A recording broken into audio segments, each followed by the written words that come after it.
Boris Johnson came to power in 2019 with a promise to deliver Brexit and withdraw the UK from the European Union.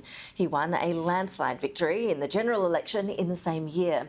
But his time in office has been marred with controversy during the COVID pandemic and the infamous Partygate incidents. Mr Johnson has vowed to continue as caretaker Prime Minister until his replacement has been named. Are we ready? The biggest character in modern British politics,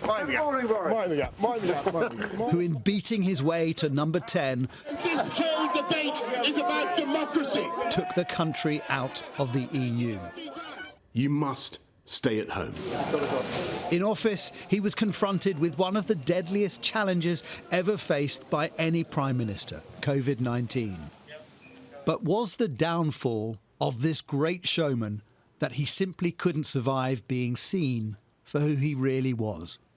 A liar, a showman, a buffoon, a rank incompetent, and probably the most shameful Prime Minister that Britain has ever had, and somebody the like of whom I pray we will never see again. I've always liked Boris Johnson. He's got a real earnest concern for the British people, and they feel it. And it's because they feel it that they love him so much. Well, what a tragedy that we've come to this. But we've come to this by his own hand, I'm sorry to say. In a way, this will be, as always, a personal tragedy. You know, many of the factors that brought Boris Johnson to be Prime Minister are also responsible for his fall. Johnson set out in life to be a winner. As a child, his stated ambition was world king, and his method, self-belief, even if not everything he said was true.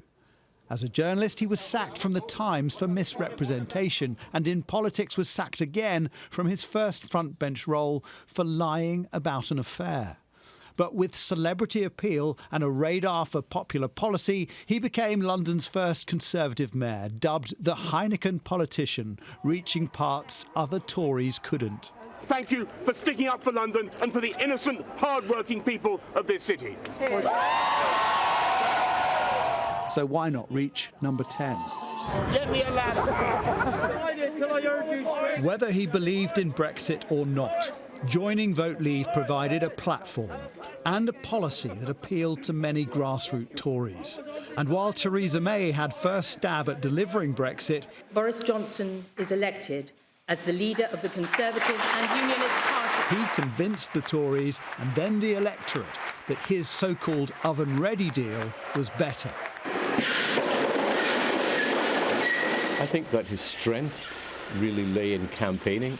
I think had he picked a particularly strong team around him and enabled himself to do more of the campaigning while others did more of the governing, I think he might still be in place. His rise had been on the sail of optimism, so his initial approach to the pandemic was the same. I was at a hospital the other night where I think there were actually a few coronavirus patients, and I shook hands with everybody, you'll be pleased to know. Accused of being slow to lock down, he succumbed to the virus. Meanwhile, his controversial advisor Dominic Cummings broke the rules. Then, his apparent rivalry with the Prime Minister's new bride, Carrie Johnson, led to him being cut loose, instantly becoming his former boss's fiercest critic. Tens of thousands of people died who didn't need to die. But Johnson had got Brexit done, albeit with stored-up problems in Northern Ireland. His next success was on the vaccine rollout. It was world-beating, far faster than the EU.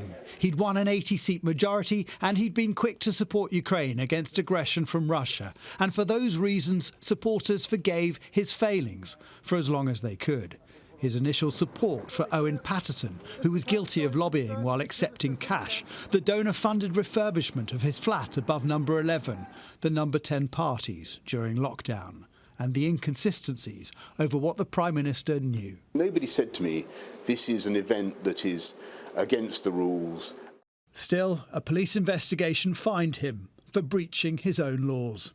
He thought he could play it all as he has all his life, ever since he was a schoolboy at Eton. He thought he could do it his own way, and he found out, and many people said from the very beginning that it would go wrong. The question was only when.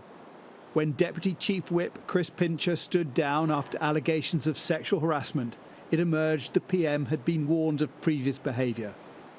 He denied knowing, then when it was clear he did, said he'd forgotten. His Chancellor and Health Secretary had had enough and set in chain a crumbling of his support. I think he will be remembered as a great communicator, the man that absolutely delivered Brexit. But I think it will also remember somebody that fundamentally didn't listen. The man who could reach the parts others couldn't was plunging to the depths, pulling his party with him. It took a damagingly long time for them and him to let go.